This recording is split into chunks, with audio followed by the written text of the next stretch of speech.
What's going on, family? I'm Scrapbook Boxing, the Museum of the Forgotten Fisticuff series. I'm going to skip number 5 for one moment. I will be getting back to number 5. My number 6 greatest fighter in boxing history is John Arthur Johnson, a Galveston giant, born March 31st, 1878, and he died June 10th, 1946. He stood 6 foot 2 inches, weighed 185 to 221 pounds. He was managed by George Little. Had a total bout career of 95 total bouts, 13 losses, 72 wins, 14 no decision contests, and 38 knockouts. He was in the Boxing Hall of Fame in 1954, the International Boxing Hall of Fame in 1990. He boxed to the age of 50. Jack Johnson would become the world colored heavyweight champion, defeating Denver Ed Martin February 3rd, 1903. From 1894 to 1945, he would take on Joe Jeanette. Joe Jeanette was known as the Iron Man of West Hoboken. And he fought Joe Jeanette 7 times, not including the final exhibition that these two men would have in 45. As a matter of fact, the referee for that contest was Harry Wills, and they had a blast. Now, Jack Johnson had defeated Noah Brusso, who was known as Tommy Burns, out of Canada. He would become the first black fighter to hold the World Heavyweight Championship title in 1908. He would hold it until 1915. He faced John Klondike Haynes. Hank Griffin fought him 4 times. Jack Thompson 3 times. Joe Jeanette 7 times. Sam McVeigh 3 times. Sam Langford fought him in 1906. Defeated him in 15 rounds. They fought once. Bob Fitzsimmons, Fireman Jim Flynn, Joe Jawinski, John Sandy Ferguson 5 times. Stanley Ketchel, Black Bill, Starlight battling Norfolk, Ed Gunboat Smith. He was in the ring with Jack O'Brien of Philadelphia. And Jack O'Brien was a very, very good fighter during his time. He took on Noah Brusso, Tommy Burns twice. He was stopped in 11 rounds by Sam Langford. The Philadelphia Jack O'Brien was a very good light heavyweight champion. On October 16th, 1912, Jack Johnson would take on Stanley Ketchel, the Michigan assassin. July 4th, 1910, Jack Johnson would knock out Jim Jeffries, who was known as the Boilermaker. Stopped him in 15 rounds after being name-called by James J. Corbett in front of 22,000 spectators. Those who supported Jack Johnson were Sam McVeigh, Joe Walcott, the Barbados Demon, Joe Gans, Old Master, Sam Langford, the Boston Bone Crusher. Jack Johnson had earned $117,000 for that contest. Now, this was in 1910. And 100 years earlier, Tom Molyneux would take on Tom Cribb. In the 33rd round, Tom Molyneux was jobbed.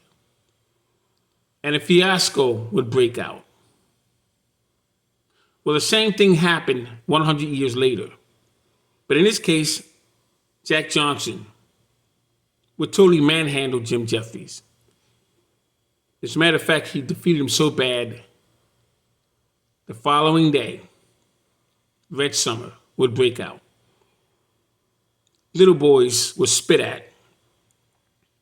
Grown men, fathers of other little boys, would hold little black boys, while the little white boys would beat them up, stating as they were beating them up, "You're still an N-word to us.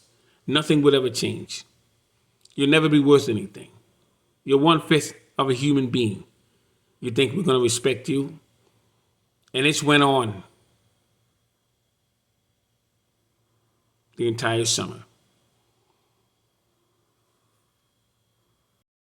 Jack Johnson would eventually be stopped in 26 rounds in Cuba Havana. It was a racetrack. 1915 against Jess Willard. Jack Johnson would go to his grave stating that he took a deal for the government.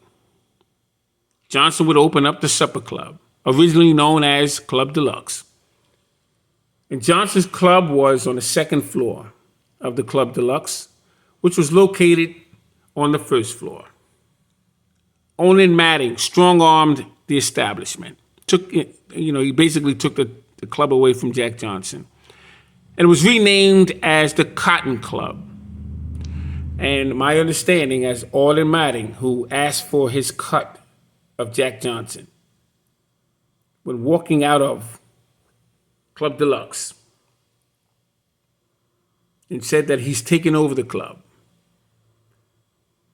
When Jack Johnson asked for his cut, Orlin Matting said, "You must be out of your cotton picking mind. Think I'm going to give you money?" And he said, "You know what? I like that." And then he would name the club the Cotton Club. Now, Owen Vincent Matting was born December 18th, 1891 in England, 25 Somerset Road. Mother and father, Mary and Francis Matting. His family relocated him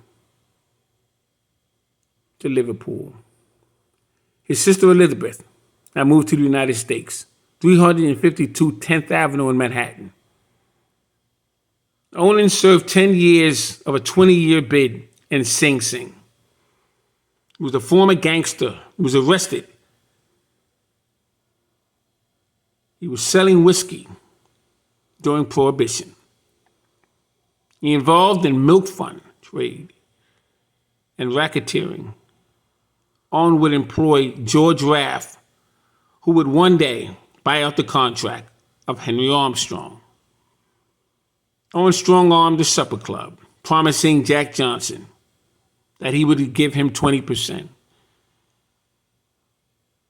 Jack Johnson would never receive that 20%. In that club, you had Bill Bojangles Robinson and Lena Horne, the Nicholas brothers, Cab Calloway, Louis Armstrong, Duke Ellington. It was across the street from the Savoy Manor. Those entertainers could never drink or eat in that club. After they performed, they had to leave out the back door. Jack Johnson would patent a wrench. It was designed to tighten and loosen pipe wrenches. It's known today as a pipe wrench, but it was called a monkey wrench.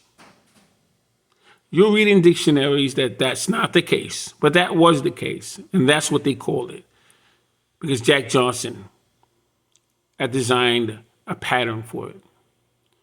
Jack Johnson married Mary Austin in 1927. She was a black seamstress. Clara Kerr in 1903 was a black prostitute. Elma Lola, 1907.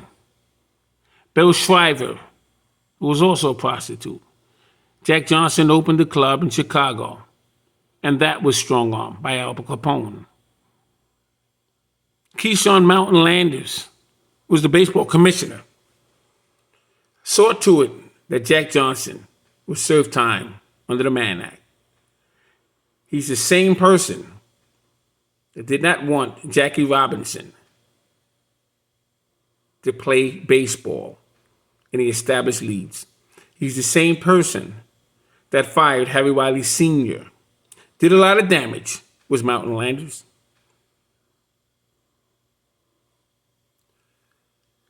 Donald Trump would eventually pardon Jack Johnson, May 24th, 2018. Among to witness was Deontay Wilder, the Bronx Bomber, and Lennox the Lion Lewis. Sylvester Stallone spoke to Donald Trump and got everyone together to pardon Jack Johnson. Jack Johnson was always disrespected. He was a black man that deserved the right to fight for the heavyweight championship title. He had to follow Tommy Burns, who was champion at that time, around the world just to get a title shot. And he would eventually get that opportunity. Remind me of Klitschko, Vladimir Klitschko, when Klitschko champ.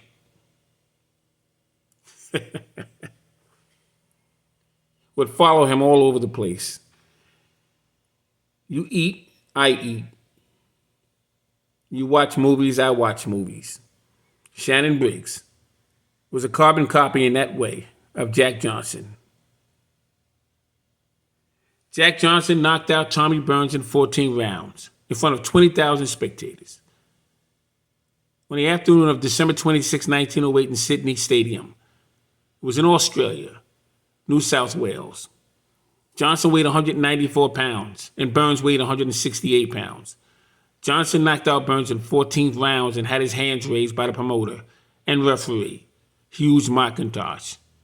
Jack Johnson would challenge. He was a challenger of that contest, earning $5,000. Tommy Burns would earn $30,000, plus the movie rights. He was a 6-4 favorite. James J. Jeffries was notified to referee the match.